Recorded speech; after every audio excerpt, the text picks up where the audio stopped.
Hello student, welcome back my YouTube channel. तो आज की वीडियो में हम आपको तंत्रिका ऊतक, जिसे हम इंग्लिश में नर्वस टिश्यू कहते हैं, इसे हम बिल्कुल हिंदी में और आसान शब्दों में समझेंगे ताकि आपकी जो तैयारी है वो मजबूत हो जाए। तो देखिए, तंत्रिका ऊतक क्या होता है, जिसे हम इंग्लिश में क्या बोलते हैं, नर्वस टिश्यू बोलते हैं। तो तंत्रिका ऊतक को यहाँ पर 4 भागों में बांटा गया है। तंत्रिका बद्ध कोशिका, तंत्रिका स्रावी कोशिका और एपेंडाइमल कोशिका और बाद में फिर तंत्रिका। तो इसको 4 भागों में बांटा जाता है इस प्रकार से। तो चलिए एक एक को करके हम अच्छी तरह से समझते हैं। देखिए यहाँ पर क्या है, तंत्रिका बद्ध कोशिका, जिसे हम इंग्लिश में क्या बोलते हैं, न्यूरोग्लाया या ग्लाया सेल। इसे हम न्यूरोग्लाया भी बोल सकते हैं और उसे हम ग्लाया सेल भी बोल सकते हैं। ग्लाया यहाँ पर जो वर्ड लिया गया है, जो टर्म लिया गया है, उसका नाम होता है गिल्यू। यानी कि गिलाया जो बर्ड है वो गिल्यू से संबंधित है, यानी कि गोंद से संबंधित है। तो आगे हम जाकर देखेंगे कि जो तंत्रिका बद्ध कोशिका है वो किस प्रकार से कैसी होती है। और तंत्रिका स्रावी कोशिका, जिसे हम न्यूरोसिक्रेटरी सेल्स कहते हैं, यानी कि ये एक ऐसी कोशिका होगी जो कुछ ना कुछ स्रावित करती होगी, कुछ ना कुछ सिक्रीट करती होगी। एपेंडाइमल कोशिका, ठीक है। और तंत्रिका ऊतक यानी कि जो न्यूरॉन होता है उसके बारे में हम जानेंगे। तो देखिए, सबसे पहले यहाँ पर हम देखने वाले हैं तंत्रिका बद्ध कोशिका, जिसे हम न्यूरोग्लाया सेल्स बोलते हैं या गिलाया सेल्स बोलते हैं। गिलाया जो टर्म लिया गया है वो गोंद से लिया गया है, यानी कि गिल्यू से लिया गया है। तो ये वाली जो तंत्रिका बद्ध कोशिका होती है, तंत्रिका ऊतक का 50% हिस्सा बनाती है। जो तंत्रिका बद्ध कोशिका होती है, तंत्रिका ऊतक का कितना प्रतिशत हिस्सा बनाती है, 50% हिस्सा जो होती है तंत्रिका बद्ध कोशिका बनाती है। पूरे तंत्रिका ऊतक का जो होता है उसमें 50% तंत्रिका बद्ध कोशिका पाई जाती है, ठीक है। तो तंत्रिका बद्ध कोशिका कहाँ पर पाई जाती हैं, ये न्यूरॉन है, ये वाला न्यूरॉन, इसके चारों तरफ क्या होती हैं, तंत्रिका बद्ध कोशिका पाई जाती हैं या न्यूरोग्लाया सेल्स पाई जाती हैं। इस प्रकार से ये न्यूरॉन है, इनके चारों तरफ क्या पाई जा रही हैं, ये तंत्रिका बद्ध कोशिका, न्यूरोग्लाया सेल या ग्लाया सेल पाई जाती हैं। तो चलिए इसको और विस्तार पूर्वक जानते हैं। देखिए, तंत्रिका बद्ध जो कोशिका होती है वो केंद्रीय तंत्रिका तंत्र में भी पाई जाती है, यानी सेंट्रल नर्वस सिस्टम में भी पाई जाती है, और परिधीय तंत्रिका तंत्र में पाई जाती है, यानी कि पेरिफेरल नर्वस सिस्टम में पाई जाती है। तो ऐसी कौन सी कोशिकाएं होती हैं, तंत्रिका बद्ध कोशिकाएं ऐसी कौन सी कोशिकाएं होती हैं जो कि सेंट्रल नर्वस सिस्टम में पाई जाती हैं, और तंत्रिका बद्ध में ऐसी कौन सी कोशिकाएं होती हैं जो कि पेरिफेरल नर्वस सिस्टम में पाई जाती हैं, यानी कि परिधीय तंत्रिका तंत्र में पाई जाती हैं। तो देखिए, कुछ यहाँ पर इसके एग्जाम्पल दिए गए हैं जो कि एक न्यूरोग्लाया सेल्स के हैं, जैसे एस्ट्रोसाइट्स हो गया, ओलिगोडेंड्रोसाइट, माइक्रोग्लाया। ये वाली जो सेल्स होती हैं जो कि एक न्यूरोग्लाया ही सेल्स होती हैं, जो कहाँ पर पाई जाती हैं, सेंट्रल नर्वस सिस्टम में पाई जाती हैं। और जो परिधीय तंत्रिका तंत्र होता है, पेरिफेरल नर्वस सिस्टम होता है, इसमें कौन कौन सी सेल्स पाई जाती हैं, जैसे स्वान सेल्स जो कि क्या होती है, न्यूरोग्लाया सेल्स होती है। और सैटेलाइट जो सेल्स होती है वो भी एक न्यूरोग्लाया सेल्स होती है, जो कि पेरिफेरल नर्वस सिस्टम में पाई जाती है, यानी कि हिंदी में कहें तो परिधीय तंत्रिका तंत्र में पाई जाती है। ओके, अब यहाँ पर किस प्रकार की जो सेल्स होती हैं वो किस प्रकार से कार्य करती हैं उसके बारे में अब हम अच्छी तरह से आपको बताएंगे। अब यहाँ पर जो बात है वो आपको समझने वाली है, सिर्फ और सिर्फ समझने वाली है। आपको अपने आप से बिल्कुल भी नहीं पढ़ना है, मैं जो बता रहा हूँ उसे आप अच्छी तरह से समझिएगा। देखिए, यहाँ पर हमने 2 न्यूरॉन को बना लिया है। क्या बना लिया है, 2 तंत्रिका को बना लिया है।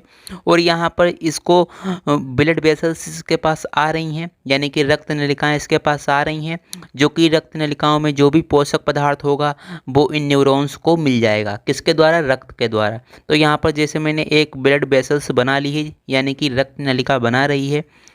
अब रक्त नलिका क्या लेकर आ गई होगी, क्या लेकर आई, न्यूट्रिएंट्स लेकर आई, पोषक पदार्थ लेकर आई। तो इसके चारों तरफ एक सेल्स पाई जाती है जिसका नाम होता है एस्ट्रोसाइट सेल्स, इसके चारों तरफ पाई जाती है।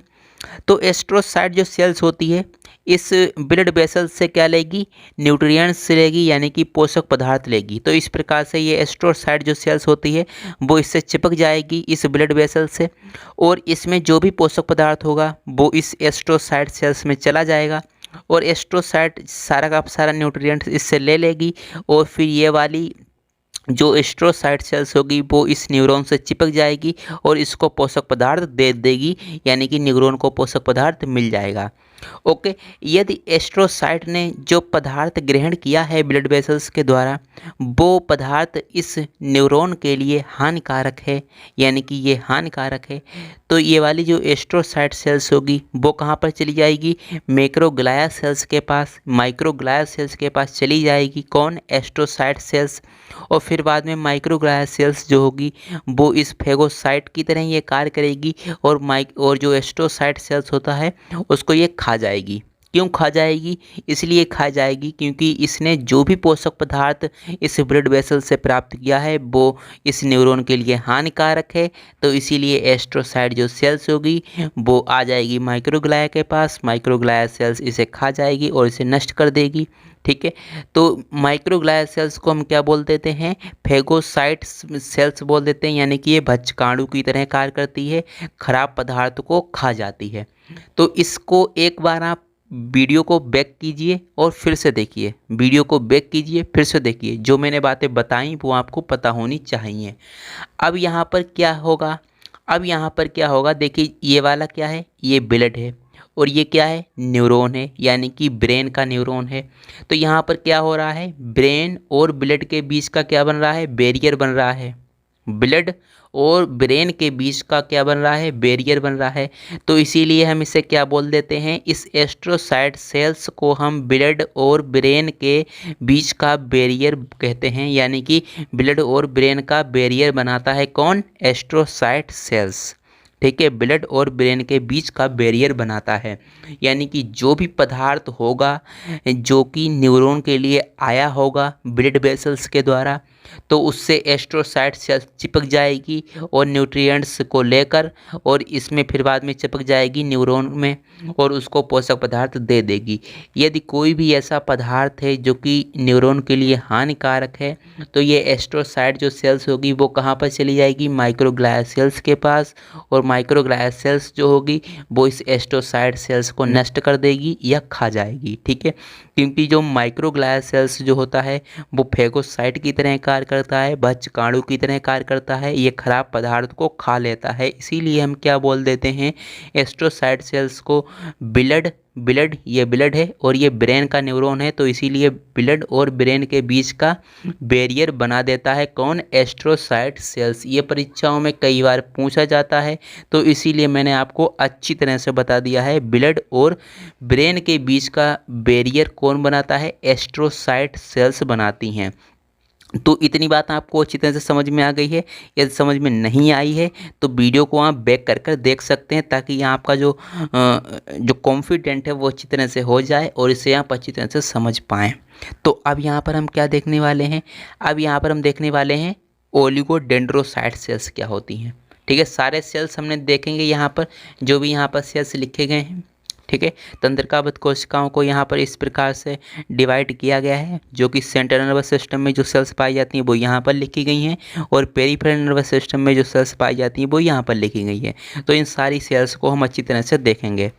ओके, अब यहाँ पर हम देखने वाले हैं ओलिगोडेंड्रोसाइट सेल्स। ओलिगोडेंड्रोसाइट सेल्स क्या होती हैं इसको हम देखते हैं। देखिए, जो ओलिगोडेंड्रोसाइट सेल्स होती हैं वो माइलिन अस्तर बनाती हैं, यानी कि माइलिन शीत बनाती हैं। किसमें? सेंट्रल नर्वस सिस्टम में। जो केंद्रीय तंत्रिका तंत्र होता है उसमें एक माइलिन का आवरण होता है, वो कौन बनाती हैं? कौन सी सेल्स बनाती हैं? ओलिगोडेंड्रोसाइट सेल्स बनाती हैं। ठीक है, और जो यहाँ पर स्वान सेल्स होती हैं वो क्या करती हैं? वो भी माइलिन अस्तर बनाती हैं। कहाँ पर? पेरिफेरल नर्वस सिस्टम में।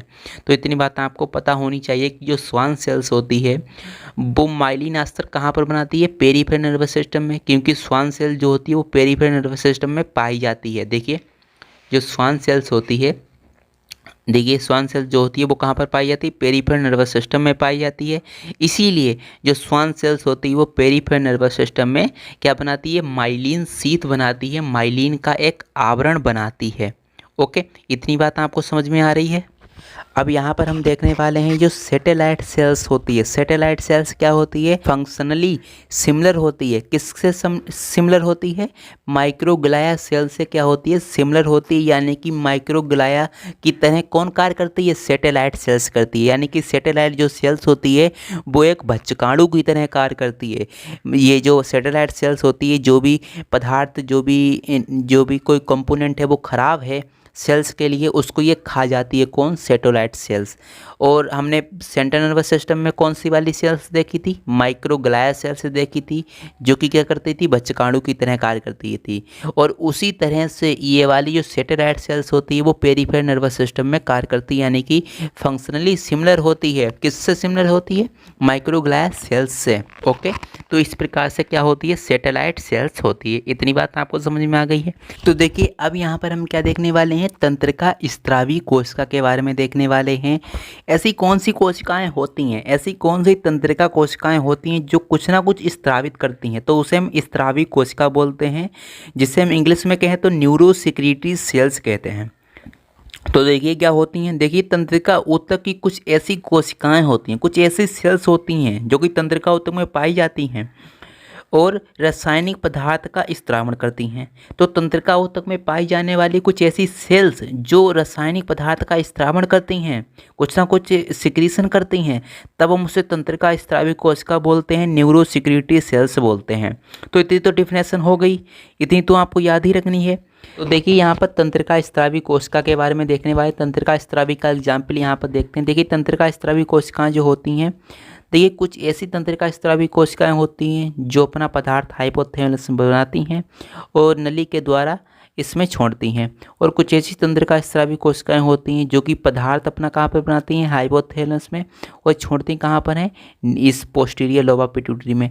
यानी कि अब यहाँ पर हम अच्छी तरह से समझने वाले हैं। देखिए ये क्या होता है? हाइपोथैलेमस होता है, और हाइपोथैलेमस में इस प्रकार से क्या होता है? ये पीयूष ग्रंथि होती है, जिसे हम इंग्लिश में पिट्यूटरी ग्लैंड कहते हैं। तो इस पिट्यूटरी ग्लैंड या हिंदी में कहें तो पीयूष ग्रंथि कहते हैं। तो पीयूष ग्रंथि का ये वाला जो भाग होता है आगे वाला, उसे हम एंटीरियर लोब ऑफ पिट्यूटरी बोलते हैं, पीयूष ग्रंथि का आगे वाला लोब।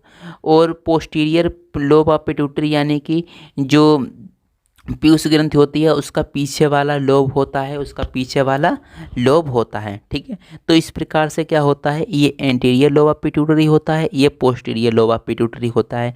तो एंटीरियर लोब ऑफ पिट्यूटरी में क्या होता है कि जो हाइपोथैलेमस होता है, हाइपोथैलेमस में क्या होता है? कुछ ऐसे तंत्रिका स्रावी कोशिकाएं होती हैं जो अपना हार्मोन या कुछ अपना रासायनिक पदार्थ यहाँ पर स्रावित करती हैं हाइपोथैलेमस में, और नली के द्वारा इस एंटीरियर लोब ऑफ पिट्यूटरी में अपना पदार्थ छोड़ देती हैं, अपना हार्मोन छोड़ देती हैं। और कुछ ऐसी तंत्रिका स्रावी कोशिकाएं होती हैं जो कि अपना जो सिक्रीशन होता है, अपना जो रासायनिक पदार्थ होता है वो हाइपोथैलेमस में बना लेती हैं, और कहाँ पर सीधे छोड़ती हैं? सीधे पोस्टीरियर लोब ऑफ पिट्यूटरी में छोड़ देती हैं, बिना किसी नली के। ठीक है, बिना किसी नली के द्वारा नहीं, सीधे यहाँ पर अपना जो रासायनिक पदार्थ है वो छोड़ती हैं। ओके, तो इस प्रकार से तंत्रिका स्रावी जो कोशिकाएं होती हैं वो अपना पदार्थ इस प्रकार से सिक्रीट करती हैं। एक तो नली के द्वारा अपना हार्मोन यहाँ पर आता है, और यहाँ पर बिना नली के द्वारा हार्मोन जो होता है पोस्टीरियर लोब ऑफ पिट्यूटरी में आता है। इतनी बात आप अच्छी तरह से समझ जाइए कि जो हाइपोथैलेमस होता है, हाइपोथैलेमस में ही तंत्रिका स्रावी कोशिकाएं अपना सिक्रीशन करती हैं, और फिर बाद में कहाँ पर पहुँचाती हैं? जो एंटीरियर लोब ऑफ पिट्यूटरी हो गया और पोस्टीरियर लोब ऑफ पिट्यूटरी होगा, इसमें पहुंचाती हैं। तो तंत्रिका स्रावी कोशिकाओं के बारे में मैंने आपको डिटेल से बता दिया है। देखिए अब यहाँ पर हम देखने वाले हैं जो एपेंडाइमल कोशिका होती है, जिसे हम इंग्लिश में क्या बोल देते हैं? एपेंडाइमल सेल ही बोलते हैं। तो देखिए क्या होता है, ये कहाँ पर पाई जाती है? देखिए मस्तिष्क जो हमारा दिमाग जो होता है वो कैसा होता है? खोखला होता है। ठीक है, हमारा दिमाग जो होता है वो खोखला होता है, और उसके अंदर हमारा दिमाग रखा हुआ होता है। थोड़ा सा इमेजिन कीजिए और सोचिए उसके बारे में कि हमारा जो दिमाग है वो कैसा है? खोखला है, और उसके अंदर हमारा दिमाग रखा हुआ है। ओके, कि मस्तिष्क के खोखले हिस्से के आधार पर सीलिएटेड सेल्स को हम क्या बोल देते हैं, एपेंडाइमल सेल कह देते हैं। देखिए मस्तिष्क का जो खोखला वाला हिस्सा होता है और उसके आधार पर क्या होता है, कुछ सीलिया पाई जाती होगी, कुछ पश्चमाविकी पाई जाती होगी जो क्या करती होगी, जिसे हम क्या बोल देते हैं, एपेंडाइमल सेल बोल देते हैं। और ये सेरेब्रोस्पाइनल फ्लूइड को इस तरह से मूव करती होगी। अभी हम आपको समझा देंगे तो टेंशन आपको बिल्कुल ही नहीं लेना है। तो चलिए समझते हैं किस प्रकार से जो मस्तिष्क के खोखले हिस्से के आधार पर जो सीलिएटेड सेल्स होती हैं उन्हें हम एपेंडाइमल सेल्स कहते हैं। तो चलिए हम आपको डायग्राम दिखाते हैं। ये हमारा मस्तिष्क का डायग्राम है और यहाँ पर जो रेड कलर से आपको दिख रहा है ये क्या है, मस्तिष्क का खोखला हिस्सा है। इसके अंदर जो है वो हमारा दिमाग रखा हुआ है। ये वाला क्या है, दिमाग है जो कि इस खोखले वाले हिस्से में रखा हुआ है। और आप देखेंगे कि इसके अंदर कुछ सेरेब्रोस्पाइनल फ्लूइड भरा हुआ होता है, यानी कि इसमें एक द्रव भरा होता है पानी जैसा, जिसे हम सेरेब्रोस्पाइनल फ्लूइड बोल देते हैं। तो सेरेब्रोस्पाइनल फ्लूइड इसके अंदर भरा हुआ होता है। तो क्या होता है कि यहाँ पर जो क्या होता है, ये सीलिया पाई जा रही है। देखिए ये क्या होती है, सीलिया पाई जाती है, क्योंकि जो सेरेब्रोस्पाइनल फ्लूइड है उसको इधर से उधर मूव कराना होता है। इसीलिए यहाँ पर सीलिया जो होती है वो इस तरह से मूव करती है और सेरेब्रोस्पाइनल फ्लूइड जो होता है वो इधर आता है, इधर जाता है, इधर आता है, इधर आता है, इस तरह से मूव करता रहता है। क्यों मूव करता रहता है वो मैं आपको बता देता हूँ। इसलिए मूव करता है क्योंकि सेरेब्रोस्पाइनल फ्लूइड में क्या होता है, कुछ ऐसे पोषक पदार्थ होते हैं जो कि इस न्यूरॉन के लिए ज़रूरी होते हैं। मस्तिष्क के अंदर न्यूरॉन पाए जाते हैं, तो मस्तिष्क के अंदर जो न्यूरॉन होते हैं उनके लिए पोषक पदार्थ प्राप्त करना होता है उन्हें। किसके द्वारा, सेरेब्रोस्पाइनल फ्लूइड के द्वारा। सेरेब्रोस्पाइनल फ्लूइड के अंदर क्या होता है, कुछ ऐसे पोषक पदार्थ होते हैं जो कि न्यूरॉन के लिए काफ़ी ज़्यादा महत्वपूर्ण होते हैं। इसीलिए सेरेब्रोस्पाइनल फ्लूइड जो होता है इस तरह से मूव करता रहता है और कोशिकाओं तक अपना न्यूट्रिएंट्स देता रहता है। तो इस प्रकार से ये मूव करता है। यहाँ पर सीलिया पाई जा रही है जिसे हम क्या बोल देते हैं, एपेंडाइमल कोशिका बोल देते हैं। ठीक है, सीलिया को ही हम क्या बोल देते हैं, एपेंडाइमल कोशिका बोल देते हैं। जब तक आपको इतना ध्यान रखिए कि ये मस्तिष्क का खोखला वाला हिस्सा है और इसके अंदर हमारा दिमाग पाया जा रहा है। इस दिमाग के अंदर क्या है, सेरेब्रोस्पाइनल फ्लूइड भरा हुआ है, जो एक द्रव होता है पानी जैसा, वो यहाँ पर पाया जाता है जिसे हम सेरेब्रोस्पाइनल फ्लूइड कहते हैं। यहाँ पर कुछ सीलिया पाई जाती हैं जो कि इस तरह से सेरेब्रोस्पाइनल फ्लूइड को मूव कराती हैं और जिसे हम क्या बोल देते हैं, एपेंडाइमल कोशिका बोल देते हैं। अभी आपको इतना ही याद करना है क्योंकि ये आपका जियोलॉजी का पहला चैप्टर है क्लास 11th का। तो जैसे हम आगे बढ़ते जाएंगे मस्तिष्क का डायग्राम है वो अच्छी तरह से क्लियर हो जाएगा और पूरी डिटेल से क्लियर हो जाएगा। अब यहाँ पर हम देखने वाले हैं तंत्रिका, जिसे हम इंग्लिश में क्या बोल देते हैं, न्यूरॉन बोल देते हैं। ये भी क्या है, तंत्रिका ऊतक का एक टाइप है। इसको हम अच्छी तरह से देखेंगे और बिल्कुल आसान शब्दों में, कोई ज़्यादा यहाँ पर हुआ नहीं है, ये आसान से शब्दों में आपको समझ में आ जाएगा। तो देखिए ये क्या है, पूरा का पूरा न्यूरॉन है। न्यूरॉन के ऊपर जो ये इस तरह से दिख रहा है हेड, इस तरह से जो हेड दिख रहा है इसे हम क्या बोल देते हैं, सेल बॉडी बोल देते हैं, या साइटोन बोलना चाहें तो साइटोन भी इसे हम बोल देते हैं। हिंदी में कहें तो ये कोश का काय होता है, ये सबसे ऊपर होता है।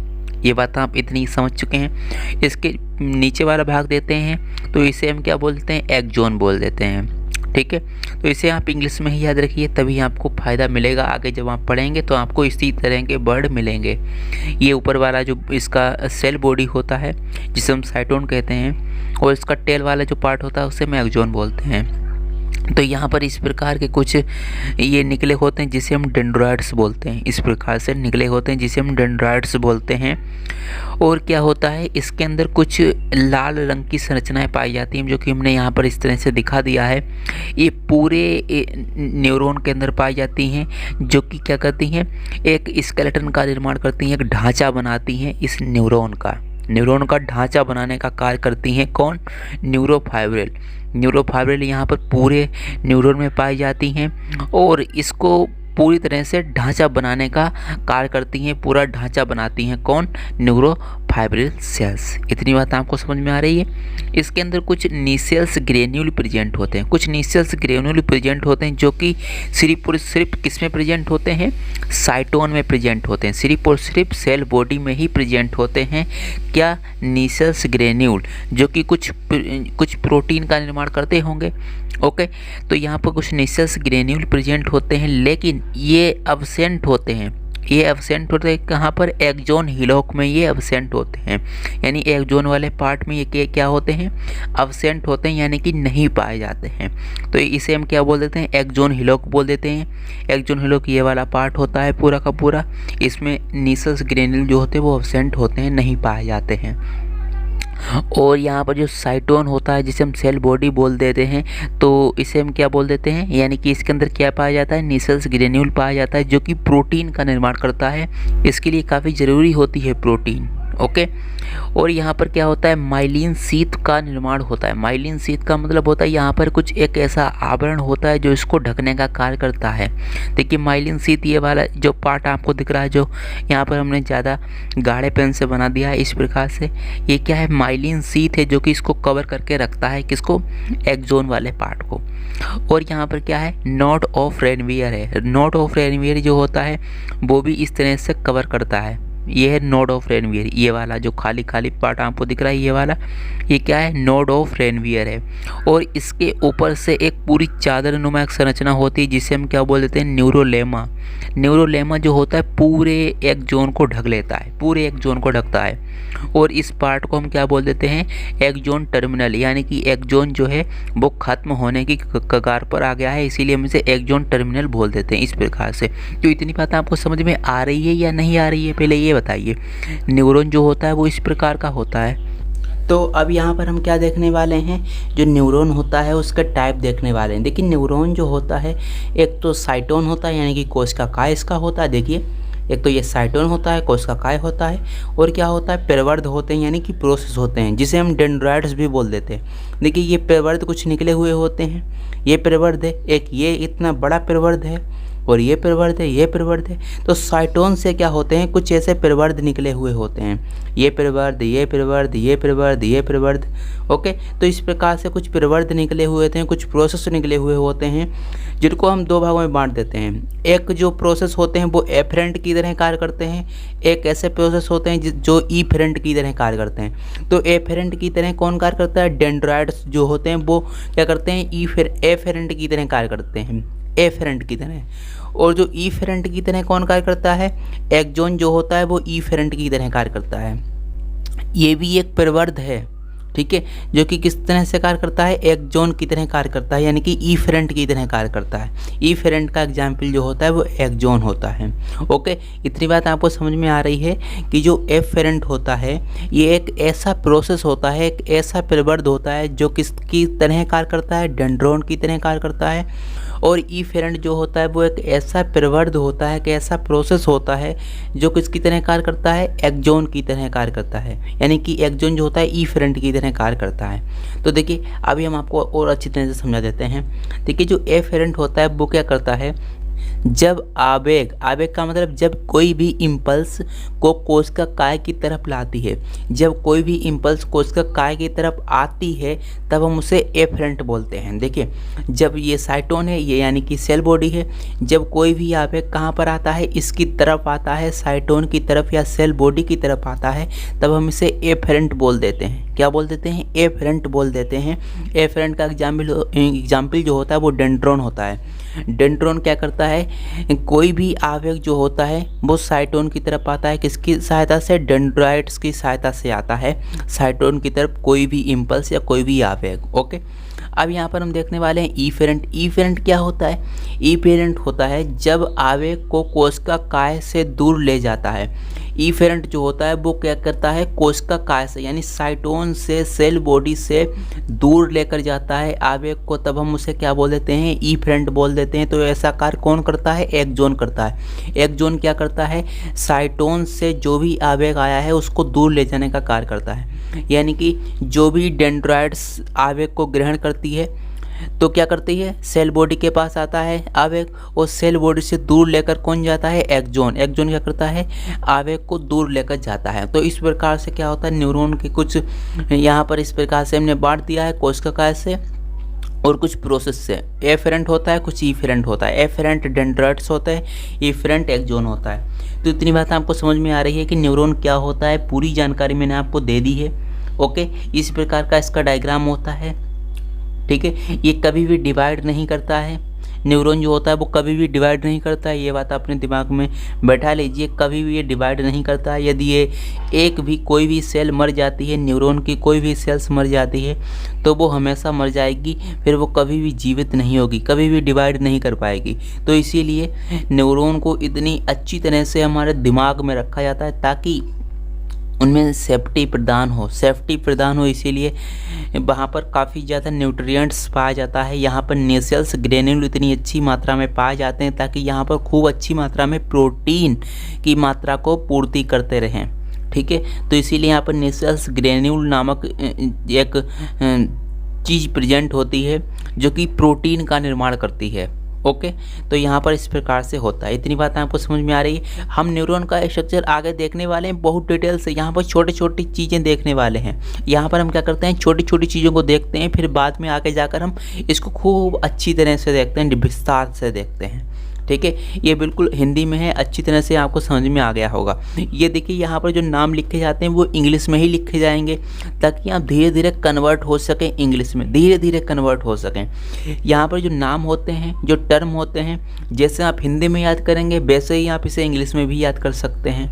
ओके, न्यूरोफाइब्रिल क्या होता है, पूछे कोई न्यूरोफाइब्रिल क्या होता है। न्यूरोफाइब्रिल ये होता है कि जो न्यूरॉन होता है उसका ढांचा बना देता है, उसका स्केलेटन बना देता है। इस तरह से आप याद कर सकते हैं। मैंने सब कुछ लिख दिया है यहाँ पर।